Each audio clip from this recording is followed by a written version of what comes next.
Pas Rudy manggil-manggil si Cici, tiba-tiba dia dikagetin sama security yang menepuk pundaknya. Terus sama security-nya tuh kayak bingung gitu loh. Terus dia bilang lah sama si Rudy pas security-nya, "Sebentar Mas, sini dulu deh," gitu katanya. Terus dibalas lagi sama satpamnya. "Iya Pak, pemilik rumahnya tuh udah meninggal. Terus keluarganya juga yang lain udah pada pindah. Dan rumah ini tuh udah kosong selama beberapa tahun," kata pas security-nya.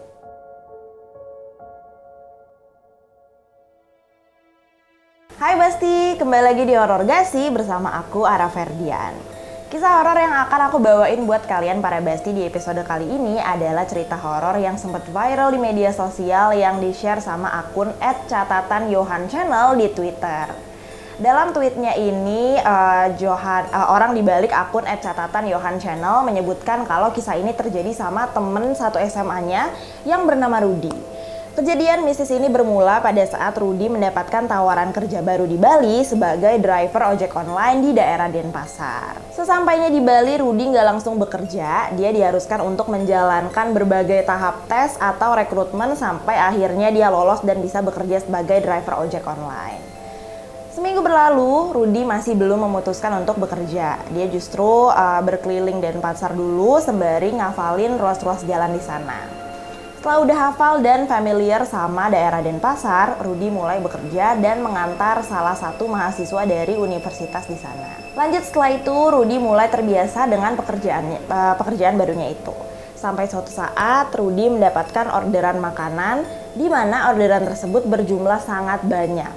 Setelah makanannya udah selesai dipesan, Rudy langsung mengantarkan makanan itu ke tempat tujuan. Jalan demi jalan telah dia lalui hingga tempat yang dituju akhirnya ditemukan. Nah, pas dia udah sampai di lokasi itu, ternyata ada yang aneh. Kenapa aneh? Karena ternyata tempat tujuan orderan itu adalah sebuah rumah kosong.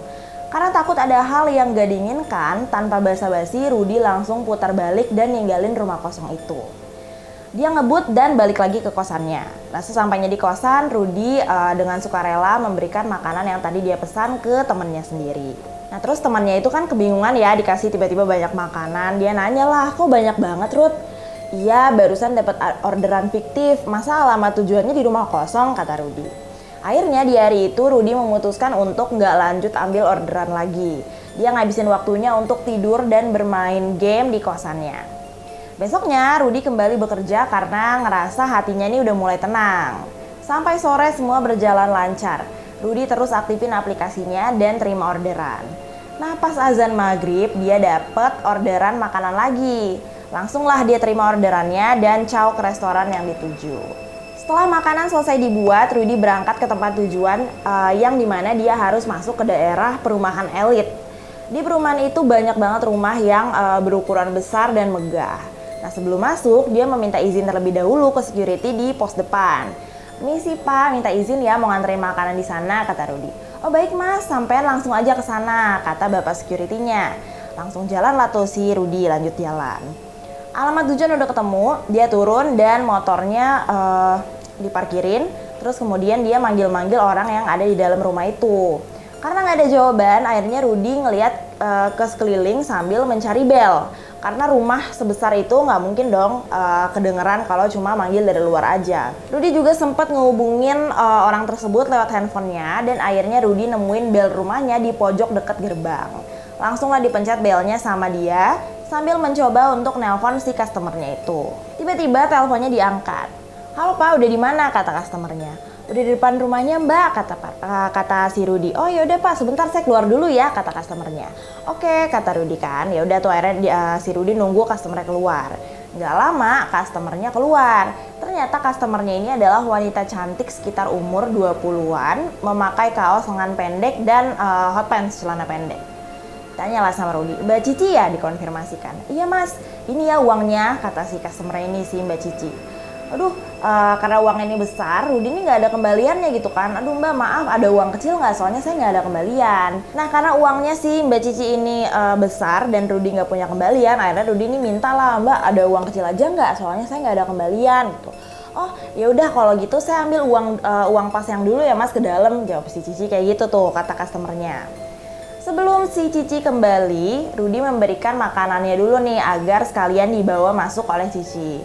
"Tunggu bentar ya mas," katanya Cici sambil berjalan kembali masuk ke rumahnya. Cici masuk ke rumah dengan sedikit berlari gitu.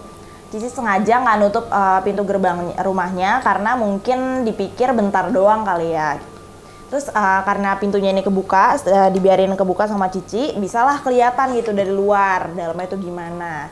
Jadi langsung berkata dalam hati kayak, "Ih gila, bagus banget ya rumahnya," gitu. Di dalam gerbang ada taman dan di tengahnya itu ada air mancur yang bagus banget. Sekitar 15 menitan Rudi nunggu, Cici masih juga belum keluar. Karena capek berdiri, akhirnya Rudi memutuskan untuk duduk di sebuah kursi yang terbuat dari semen dan batu bata di dekat gerbang. Lama menunggu hampir sekitar 30 menit, hingga akhirnya Rudi memutuskan untuk memanggil Cici dari luar gerbang. Kalau dipikir pakai logika, percuma sebenarnya manggil Cici karena jaraknya tuh emang jauh gitu loh dari gerbang ke pintu rumahnya Cici. Entah kenapa si Rudi ini tuh lupa kalau di situ ada bel. Pas Rudi manggil-manggil si Cici, tiba-tiba dia dikagetin sama security yang menepuk pundaknya. Kata security-nya, "Mas, ngapain manggil-manggil orang dalam sana?" gitu. Sambil noleh ke arah Pak Security, tadi Rudi menjawab, "Ini Mbak Cici pesan makanan lewat ojol Pak," gitu. Terus sama security-nya tuh kayak bingung gitu loh. Terus dia bilang lah sama si Rudi pas security-nya, "Sebentar mas, sini dulu deh," gitu katanya. Akhirnya Rudi berjalan 1-2 langkah dan berada tepat di samping pas security tadi. Mereka ngebelakangin rumah itu, lalu pas security-nya berbisik kepada Rudi. "Pak, rumah ini tuh udah lama kosong," kata security-nya. "Hah? Nggak mungkin dong, karena kan tadi bener-bener Rudi tuh ngelihat sendiri gitu loh, rumahnya tuh bagus, ada penghuninya gitu kan." Terus dibalas lagi sama satpamnya, "Iya pak, pemilik rumahnya tuh udah meninggal, terus keluarganya juga yang lain udah pada pindah, dan rumah ini tuh udah kosong selama beberapa tahun," kata pas security-nya. Tetap disangkalah sama si Rudi. "Orang tadi ada kok, mbaknya keluar gitu. Dia udah ngambil makanannya loh, tapi karena uang yang dikasih besar dan saya nggak ada kembalian, jadi dia masuk dulu buat ngambil uang pas," katanya. Terus coba diyakinin lagi lah sama si satpam. "Coba sampean lihat ke belakang dulu, itu rumah kosong loh, masa nggak ngeliat sih?" gitu kan, kata si satpamnya. Terus Rudi langsung noleh ke belakang dan bener aja, alangkah syoknya Rudi, rumah yang tadinya bagus berubah jadi rumah kosong yang nggak berpenghuni dan nggak terurus. Ada banyak banget sawang-sawang di temboknya, juga rumput alang-alang yang udah tinggi. Rudi langsung kaget, badannya seketika langsung lemes dan gemeteran. Dia bilang ke pas satpamnya, "Tapi pak, makanan yang tadi tuh udah dibawa masuk ke rumah itu juga," kata Rudi yang masih nggak percaya. "Lah, dibawa kemana? Itu loh makanannya masih nyantel di motor kamu," kata pas security. Dan ternyata makanannya itu tadi tuh entah ya kayak halusinasi si Rudi doang atau gimana. Makanan yang Rudi bilang udah dikasih ke Mbak Cici itu masih nyangkut ternyata di motornya.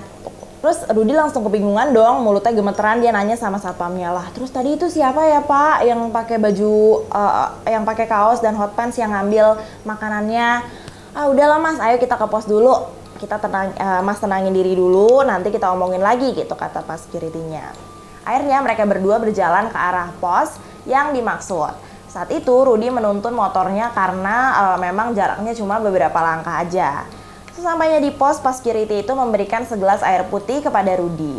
Lalu dia menceritakan memang banyak kejadian aneh di rumah itu dan korban lain sebelum Rudi itu juga ada gitu. Motifnya pun sama, pesan makanan lewat ojol, tapi banyak juga yang akhirnya tahu terlebih dahulu kalau rumah itu kosong, jadi ojol tersebut langsung buru-buru untuk putar balik. Dan ada juga beberapa yang mengalami kejadian seperti Rudi, di mana menurut ojol tersebut rumah itu awalnya bagus namun akhirnya justru seram. Bahkan gak cuma order makanan, ada juga ojol yang mengantarkan pulang si Mbak Cici ini sampai ke rumah. Awalnya security ini tuh sempat bingung gitu, ada orang yang ngegonceng, nggak ngegonceng siapa-siapa, sendirian tapi ngomong sendiri gitu, kayak ibaratnya tuh kayak ngegonceng orang, kayak lagi ngomong sama yang dibonceng gitu.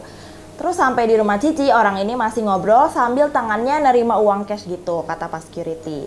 Rudi semakin takut setelah dengar cerita dari pas security itu. Sampai akhirnya dia cepet-cepet untuk pamit pulang ke kosnya dan menaruh makanan pesanannya Cici itu di pos tersebut. Rudi memberikan makanan tersebut kepada pas satpam untuk dibagikan ke teman-temannya juga. Nah setelah berpamitan, Rudi bergegas pulang ke kosannya dan menceritakan kejadian tadi ke teman satu kosnya.